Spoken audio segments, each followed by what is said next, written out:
ಯಾವ ರೀತಿಯಾಗಿ ಇದರಲ್ಲಿ ತಪ್ಪಿಸಿಕೊಳ್ಳೋ ಪ್ರಯತ್ನವನ್ನ ಮಾಡಿದ್ರು ಅನ್ನೋದು ನೋಡಿ. ರೇಣುಕಾಸ್ವಾಮಿ ಬರ್ಬರ ಹತ್ಯೆಯಾದ ನಂತರ ಸಿನಿಮಾ ಸ್ಟೈಲ್ನಲ್ಲಿ ರೇಣುಕಾಸ್ವಾಮಿಯ ಮೃತದೇಹವನ್ನು ಸಾಗಾಟ ಮಾಡ್ತಾರೆ. ಶವ ಸಾಗಿಸಿದ ಕಾರಿನ ಚಿತ್ರಣವನ್ನೇ ಬದಲಿಸಿರ್ತಾರೆ ಈ ಗ್ಯಾಂಗು. ಕಾರಿನ ಮೇಲಿನ ಡಿಬಾಸ್ ಚಾಲೆಂಜಿಂಗ್ ಸ್ಟಾರ್ ಅಂತ ಚಿತ್ರ ಏನಿರುತ್ತೆ ಅದನ್ನು ತೆರವುಗೊಳಿಸ್ತಾರೆ. ಕಾರು ಮಾಲೀಕ ಪುನೀತ್ಗೆ ಎಲ್ಲವೂ ಕೂಡ ಗೊತ್ತಿತ್ತ ಅನ್ನೋ ಅನುಮಾನ ಮೂಡಿಸ್ತಾ ಇದೆ ಇದು. ಕೊಲೆ ಬಳಿಕ ಕಾರಿನಲ್ಲಿದ್ದಂಥ ರಕ್ತದ ಕಲೆಯನ್ನ ಹೇಮಂತ್ ತೊಳೆಸಿರ್ತಾನೆ, ಕ್ಲೀನ್ ಮಾಡ್ತಿರ್ತಾನೆ ಕಾರನ್ನು. ಫಿಲ್ಮ್ ಸ್ಟೈಲ್ ನಲ್ಲೇ ರೇಣುಕಾ ಶವ ಸಾಗಾಟ, ಗುರುತು ಸಿಗದಂತೆ ಕಾರಿನ ಗ್ಲಾಸ್ಗೆ ಪೋಸ್ಟರ್. ಮರ್ಡರ್ ಬಳಿಕ ಎಲ್ಲ ಪೋಸ್ಟರ್ ತೆರವು. ಹೌದು, ಚಿತ್ರದುರ್ಗದ ರೇಣುಕಾಸ್ವಾಮಿ ಮರ್ಡರ್ ರಹಸ್ಯ ಒಂದೊಂದೇ ಬಯಲಾಗ್ತಾ ಇದೆ. ದರ್ಶನ್ ಮತ್ತು ಗ್ಯಾಂಗ್ ವಿರುದ್ಧ ಪೊಲೀಸರು ಪ್ರಬಲ ಸಾಕ್ಷ್ಯಾಧಾರಗಳನ್ನ ಸಂಗ್ರಹಿಸ್ತಾ ಇದ್ದಾರೆ. ತನಿಖೆ ನಡೆಸ್ತಾ ಇದ್ದಂತೆ ಭಯಾನಕ ಮಾಹಿತಿಗಳು ಹೊರಬೀಳ್ತಾ ಇದೆ. ಮೊನ್ನೆಯೆಲ್ಲ ಅಯ್ಯೋ ನನ್ಗೇನು ಗೊತ್ತಿಲ್ಲ, ಕುರಿ ಸಾಕ್ಸೋಕೆ ಅಂತ ಸ್ಕಾರ್ಪಿಯೋ ಕಾರ್ ಪಡೆದು ಹಿಂಗ್ ಹೆಣ ಸಾಕ್ಸಿದ್ದಾರೆ ಅಂತ ಗೊತ್ತಿರ್ಲಿಲ್ಲ ಅಂತ ಕಾರು ಮಾಲೀಕ ಪುನೀತ್ ಹೇಳ್ಕೊಂಡಿದ್ದ. ಆದ್ರೆ ಆತನಿಗೆ ಎಲ್ಲಾ ಮಾಹಿತಿ ಗೊತ್ತಿತ್ತು ಅಂತ ಪೊಲೀಸರು ಅನುಮಾನವನ್ನ ವ್ಯಕ್ತಪಡಿಸಿದ್ದಾರೆ. ದರ್ಶನ್ ಗ್ಯಾಂಗ್ಗೆ ವೈಟ್ ಸ್ಕಾರ್ಪಿಯೋ ಕಾರ್ ಕೊಡೋ ಮುನ್ನ ಕಾರಿನ ಮುಂಭಾಗ ಚಾಲೆಂಜಿಂಗ್ ಸ್ಟಾರ್, ಕಾರಿನ ಹಿಂಭಾಗದ ಗ್ಲಾಸ್ ಮೇಲೆ ದರ್ಶನ್ ಪೋಸ್ಟರ್ಗಳು, ಡಿ ಬಾಸ್ ಅಂತೆಲ್ಲ ಇತ್ತು. ಆದ್ರೆ ಹೆಣ ಸಾಗಿಸಿದ ಬಳಿಕ ಮುಂದೆ ಸಿಕ್ಕಾಕೋಬಾರದು ಅಂತ ಪೋಸ್ಟರ್, ಡಿ ಬಾಸ್ ಅಂತಿದ್ದನ್ನೆಲ್ಲ ತೆರವು ಮಾಡಿದ್ದಾರೆ.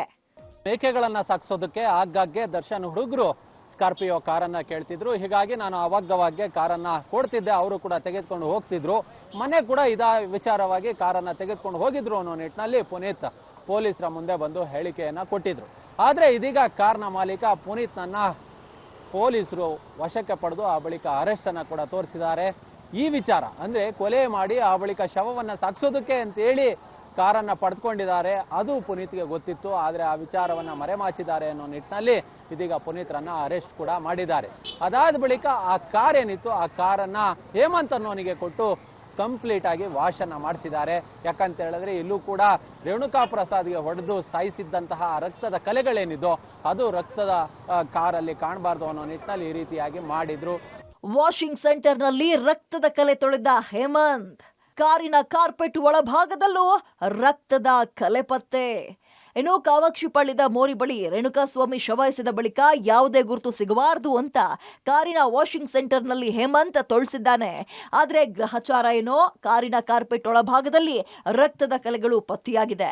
ಈಗಾಗಲೇ ಎಫ್ಎಸ್ಎಲ್ ಟೀಮ್ ಸಾಕ್ಷ್ಯಾಧಾರಗಳನ್ನ ವಶಕ್ಕೆ ಪಡೆದಿದೆ. ರೇಣುಕಾಸ್ವಾಮಿಯನ್ನ ಕಿಡ್ನಾಪ್ ಮಾಡಿ ಕರೆದ ನಂತರದಲ್ಲಿ ಶೆಡ್ ಒಳಗೆ ಮೊದಲಿಗೆ ಆತನ ಕೈಕಾಲು ಕಟ್ಟಿ ಕೂಡಿ ಹಾಕ್ತಾರೆ. ಕೂಡಿ ಹಾಕಿದ ನಂತರದಲ್ಲಿ ಅಲ್ಲೇ ಇದ್ದಂಥ ಮರದ ಪೀಸ್ ಆಗಿರ್ಬೋದು, ಆತ ನಂತರದಲ್ಲಿ ಬೆಲ್ಟು ಸೇರಿದಂತೆ ದೊಣ್ಣೆಗಳಲ್ಲಿ ಆತನ ಮೇಲೆ ಮಾರಣಾಂತಿಕವಾಗಿ ಹಲ್ಲೆ ಮಾಡ್ತಾರೆ. ಆ ಸಂದರ್ಭದಲ್ಲಿ ಅಲ್ಲೇ ಸೆಕ್ಯೂರಿಟಿ ಇರ್ತಾರೆ, ಸೆಕ್ಯೂರಿಟಿಯ ಲಾಠಿ ತಗೊಂಡು ಆತನ ಮೇಲೆ ಮತ್ತೆ ಹಲ್ಲೆ ಮಾಡ್ತಾರೆ. ಆ ಸಂದರ್ಭದಲ್ಲಿ 3 ಲಾಠಿಗಳು ಮುರಿದಿರೋದ್ರ ಬಗ್ಗೆ ಪೊಲೀಸರಿಗೆ ಮಾಹಿತಿ ಇತ್ತು. ನಂತರದಲ್ಲಿ ಸ್ಥಳಮಜರಕ್ಕೆ ಹೋದಂಥ ವೇಳೆಯಲ್ಲಿ ಆ 3 ಲಾಠಿಗಳು ಕೂಡ ಮುರಿದು ಬಿದ್ದಿರೋದು ಅಲ್ಲಿ ಕಾಣಸಿಗ್ತದೆ. ಆ ನಂತರದಲ್ಲಿ ಆರೋಪಿಗಳೇನು ಬಳಸಿದ್ದಂಥ ಬಟ್ಟೆ ಆಗಿರ್ಬೋದು, ಹಲ್ಲೆ ಮಾಡಿದಕ್ಕೆ ಬಳಸಿದಂಥ ಎಲ್ಲ ಇತರೆ ವಸ್ತುಗಳನ್ನು ಕೂಡ ಪೊಲೀಸರ ಸ್ಥಳಮಜರು ವೇಳೆಯಲ್ಲಿ ಪತ್ತೆ ಆಗಿರುವಂಥದ್ದು, ಅವನ್ನೆಲ್ಲವನ್ನೂ ಕೂಡ ಪೊಲೀಸರು ವಶಕ್ಕೆ ಪಡೆದು ಸಾಕ್ಷಿಯಾಗಿ ಪರಿಗಣನೆ ಮಾಡಿರುವಂಥದ್ದು.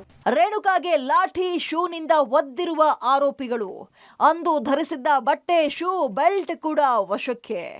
ಮೃತ ರೇಣುಕಾಸ್ವಾಮಿ ಮೇಲೆ ಲಾಠಿ, ರೀಪಿಸ್ ಪಟ್ಟಿ, ದೊಣ್ಣೆ, ಬೆಲ್ಟ್ನಿಂದ ಹಲ್ಲೆ ಮಾಡಲಾಗಿದೆ. ಸೆಕ್ಯೂರಿಟಿ ಗಾರ್ಡ್ ಬಳಿ ಲಾಠಿ ಪಡೆದಿದ್ದಾರೆ. ಕೈಕಾಲ್ಗಳನ್ನ ಕಟ್ ಹಾಕಿ ಲಾಠಿಯಿಂದ ಹೊಡೆದಿದ್ದಾರೆ. ಕಿರಾತಕರು ಎಷ್ಟರ ಮಟ್ಟಿಗೆ ಹಲ್ಲೆ ಮಾಡಿದ್ದಾರೆ ಅಂದ್ರೆ 2ರಿಂದ 3 ಲಾಠಿಗಳು ಮುರಿದು ಹೋಗಿದ್ಯಂತೆ. ಬೆಲ್ಟು, ಬೂಟ್ನಿಂದ ಒದ್ದಿದ್ದಾರೆ. ಹೀಗಾಗಿ ಅವತ್ತು ಆರೋಪಿಗಳು ಧರಿಸಿದ ಬಟ್ಟೆ, ಶೂ, ಬೆಲ್ಟ್ ಎಲ್ಲವನ್ನ ಪೊಲೀಸರು ವಶಕ್ಕೆ ಪಡೆದು ತನಿಖೆ ಮಾಡ್ತಿದ್ದಾರೆ.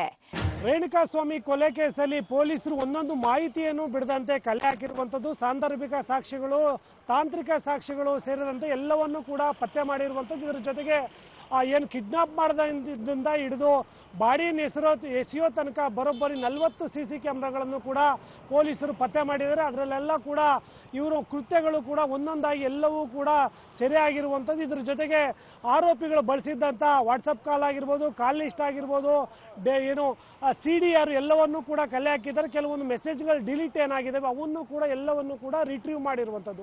40ಕ್ಕೂ ಹೆಚ್ಚು CCTVಯ ದೃಶ್ಯ ಸಂಗ್ರಹ.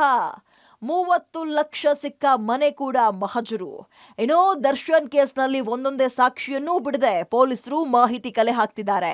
ಕೊಲೆ ಪ್ರಕರಣದಲ್ಲಿ ನೇರ ಸಾಕ್ಷಿಗಳು ಇಲ್ಲದೆ ಇರೋದ್ರಿಂದ ಸಾಂದರ್ಭಿಕ ಮತ್ತು ತಾಂತ್ರಿಕ ಸಾಕ್ಷಿಗಳೇ ಕೇಸ್ಗೆ ಜೀವಾಳ ಆಗಿದೆ. ಈ ಹಿನ್ನೆಲೆ ತನಿಖೆ ಭಾಗವಾಗಿ ಇಲ್ಲಿವರೆಗೂ 40ಕ್ಕೂ ಹೆಚ್ಚು ಸಿಸಿಟಿವಿ ದೃಶ್ಯಗಳನ್ನ ಸಂಗ್ರಹ ಮಾಡಿದ್ದಾರೆ. ರೇಣುಕಾಸ್ವಾಮಿ ಕಿಡ್ನಾಪ್ ಆದಾಗಿಂದ ಬಾಡಿ ಎಸೆಯೋವರೆಗಿನ ಸಿಸಿಟಿವಿ ದೃಶ್ಯಗಳನ್ನ ಗುಡ್ಡೆ ಹಾಕಿದ್ದಾರೆ. ಸಿಸಿಟಿವಿ ಜೊತೆಗೆ tower dump, call list, WhatsApp call data ಕೂಡ ಪೊಲೀಸರು ರಿಟ್ರೀವ್ ಮಾಡಿದ್ದಾರೆ. ಮತ್ತೊಂದು ಕಡೆ ಕೊಲೆಗೆ 30 ಲಕ್ಷ ರೂಪಾಯಿ ಸುಪಾರಿ ಕೊಟ್ಟಿದ್ದು ಹಣ ಸಿಕ್ಕ ಪವನ್ ಮನೆಯ ಮಹಜರು ಕೂಡ ನಡೆಸಲಾಗಿದೆ. ಬನಶಂಕರಿಯ 6ನೇ ಹಂತದ ಮನೆಯಲ್ಲಿ ಪವನ್ ಹಾಗೂ ಕೇಶವಮೂರ್ತಿಯನ್ನ ಕರೆದುಕೊಂಡು ಹೋಗಿ ಮಹಜರು ಮಾಡಿದ್ದಾರೆ. Crime bureau, public TV.